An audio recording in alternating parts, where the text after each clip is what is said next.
رشتے اور رستے تب ختم ہوتے ہیں جب پاؤں نہیں دل تھک جاتے ہیں۔ جب لوگ رستے الگ کرنے کا فیصلہ کر لیتے ہیں تو سب سے پہلے رابطے کم کر دیتے ہیں۔ وہ تعلق کبھی نہیں ٹوٹتے جن کی بنیاد میں سچائی، خلوص اور پیار ہوتا ہے، اور وہ دعا بھی کبھی رد نہیں ہوتی جو دل کی گہرائیوں سے اور رب تعالیٰ پر کامل یقین کے ساتھ مانگی جائے۔ لاٹری صرف پیسوں کی نہیں ہوتی، زندگی کے اس سفر میں کسی صحیح انسان کا مل جانا بھی کسی لاٹری سے کم نہیں۔ کسی نے برف سے پوچھا، تم ہر وقت اتنی ٹھنڈی کیسے رہ لیتی ہو؟ برف نے جواب دیا، میرا ماضی بھی پانی، میرا مستقبل بھی پانی، پھر گرمی کس بات کی؟ اسی طرح انسان کا ماضی بھی مٹی اور مستقبل بھی مٹی، پھر غرور کس بات کا؟ میاں بیوی کا اکٹھے بیٹھنا، ایک ہی برتن میں کھانا اور پینا کوئی بے شرمی والی بات نہیں، بلکہ ہمارے نبی پاک کی سنت ہے۔ جو لوگوں کا درد محسوس کرتے ہیں وہ کبھی دوسروں کے درد کی وجہ نہیں بنتے۔ کسی کا دل مت دکھاؤ، چاہے وہ معاف کر بھی دے لیکن بھولے گا نہیں۔ سوچنے والا ذہن اور محسوس کرنے والا دل نصیب والوں کو ہی عطا ہوتے ہیں۔ جب کسی کی کوئی بات کڑوی لگے تو سمجھو سچ بولا جا رہا ہے، اور اگر کسی کا لہجہ کڑوا لگے تو سمجھ جاؤ کہ خدا حافظ کہا جا رہا ہے۔ وہ لوگ جنہوں نے سردی صرف کھڑکیوں سے دیکھی ہو اور غربت صرف کتابوں میں پڑھی ہو، وہ کبھی عام آدمی کی قیادت نہیں کر سکتے۔ کوئی مخلص ہو کر اگر آپ کے آگے جھک جائے تو اسے جھکا ہوا ہی سمجھیں، گرا ہوا نہیں۔ راز پوچھا تھا کامیابی کا، جواب آیا نماز پڑھا کرو۔ بھائی کے پیچھے پہاڑ بن کر کھڑے رہو، چور بن کر نہیں۔ رشتہ دار کے پیچھے مرد بن کر کھڑے رہو، شیطان بن کر نہیں۔ اور دوست کے پیچھے مخلص بن کر کھڑے رہو، منافق بن کر نہیں۔ غم، پریشانیاں زندگی کا حصہ ہیں۔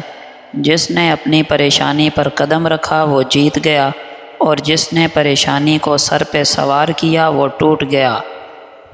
زندگی میں ایک غلط فہمی کبھی نہیں ہونی چاہیے کہ جن کو آپ کی عادت ہو جائے وہ آپ سے دور نہیں جا سکتے۔ لوگ ایک لمحے میں عادتیں بدل لیتے ہیں، بالکل ویسی ہی عادتیں کسی اور کے ساتھ بنا لیتے ہیں۔ بات عادت کی نہیں، وفاداری کی ہوتی ہے، اور وفاداری ہر کسی کے بس کی بات نہیں۔ اللہ جل شانہ کا فرمان ہے، لوگو ظاہری گناہ بھی چھوڑ دو اور چھپے ہوئے گناہ بھی، بے شک وہ لوگ جو گناہ سمیٹتے ہیں اپنے کیے کی سزا جلد پائیں گے۔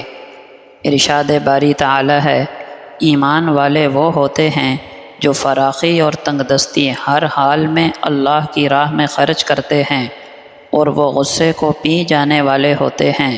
وہ لوگوں سے درگزر کرنے والے ہوتے ہیں، اور اللہ تو نیکیاں کرنے والوں کو بہت پسند کرتے ہیں۔ نبی اکرم صلی اللہ علیہ وسلم نے فرمایا، کیا تم روزانہ 1000 نیکیاں کمانے سے عاجز ہو؟ آپ کی مجلس میں بیٹھے ایک شخص نے پوچھا، ہم میں سے کوئی روزانہ 1000 نیکیاں کیسے کما سکتا ہے؟ آپ نے فرمایا، وہ 100 مرتبہ سبحان اللہ پڑھ لیا کرے، اس کے نامہ اعمال میں 1000 نیکیاں لکھ دی جاتی ہیں، یا 1000 خطائیں معاف کر دی جاتی ہیں۔ آپ صلی اللہ علیہ وسلم کا فرمان ہے، جس شخص نے سبحان اللہ پڑھا اس کے نامہ اعمال میں اللہ تعالیٰ 20 نیکیاں لکھ دیتے ہیں، یا اس کی 20 خطائیں معاف کر دیتے ہیں۔ جس نے اللہ اکبر پڑھا اس کو بھی یہی اجر ملتا ہے، اور جس نے لا الہ الا اللہ پڑھا اس کو بھی یہی فضیلت حاصل ہوتی ہے۔ آپ صلی اللہ علیہ وسلم نے فرمایا، سبحان اللہ، الحمدللہ، لا الہ الا اللہ، اللہ اکبر۔ ان کلمات کو پڑھنے سے آدمی کے گناہ ایسے جھڑنے لگتے ہیں جیسے سوکھے درخت کے پتے جھڑتے ہیں۔ آپ صلی اللہ علیہ وسلم کا فرمان ہے، جس شخص نے ایک دن میں 100 مرتبہ سبحان اللہ و بحمدہ پڑھا، اس کے تمام گناہ ختم کر دیے جاتے ہیں، اگرچہ وہ سمندر کی جھاگ کے برابر ہی کیوں نہ ہوں۔ فائدہ: اس سے صغیرہ گناہ مراد ہیں۔ محترم سامعین، ہماری ماؤں، بہنوں، بیٹیوں کے لیے، مسلمان عورتوں کے لیے جدید دور کی بے پردہ فیشن ایبل اداکارائیں ماڈل نہیں ہیں، نیم برہنہ لباس میں گھومنے والی، ناچنے والی اداکارائیں ماڈل نہیں ہیں، بلکہ ہماری عورتوں کے لیے ماڈل اور نمونہ صحابیات ہیں، وہ صحابیات جو انتہائی غم کی حالت میں بھی پردے کو نہیں چھوڑتیں۔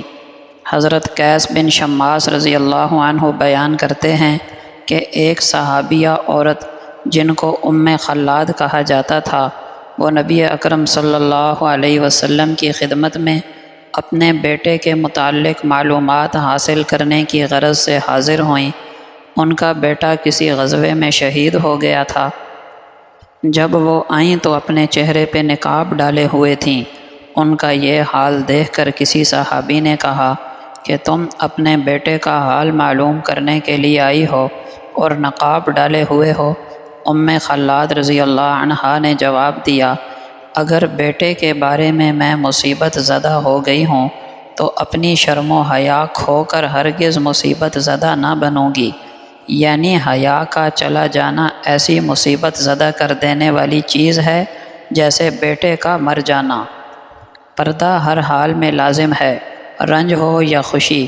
نامحرم کے سامنے بے پردہ ہو کر آنا حرام ہے، کبیرہ گناہ ہے، اللہ اور اس کے رسول سے بغاوت اور نافرمانی ہے۔ بہت سے مرد عورت ایسا طرز عمل اختیار کرتے ہیں گویا ان کے نزدیک شریعت کا کوئی قانون مصیبت کے وقت لاگو نہیں ہے۔ جب گھر میں کوئی مصیبت ہو جائے تو یہ جانتے ہوئے کہ اسلام میں نوحہ کرنا سخت منع ہے، عورتیں زور زور سے نوحہ کرتی ہیں اور میت کی عمدہ خصلتوں کو رو رو کر بیان کرنا، چلا کر رونا، رخساروں کو پیٹنا، گریبان پھاڑنا، بالوں کو بکھیرنا، مونڈنا اور نوچنا، منہ کالا کرنا، سر پہ مٹی ڈالنا اور اس جیسی تمام چیزیں جو بے صبری پر دلالت کرتی ہوں، سب حرام ہیں۔ اور جب جنازہ گھر سے باہر نکالا جاتا ہے تو عورتیں دروازے کے باہر تک پیچھے چلی آتی اور پردے کا کچھ خیال نہیں کرتیں، جو ناجائز ہے۔ تو اپنی خواتین کو بتانا چاہیے، عموماً خواتین میں یہ مرض ہوتا ہے۔ ہماری مسلمان عورتوں کے لیے آئیڈیل صحابیات کی زندگیاں ہیں، نہ کہ موجودہ دور کی فیشنیبل بے حیائی پھیلانے والی، نیم برہنہ لباس میں ملبوس ناچنے والی اداکارائیں۔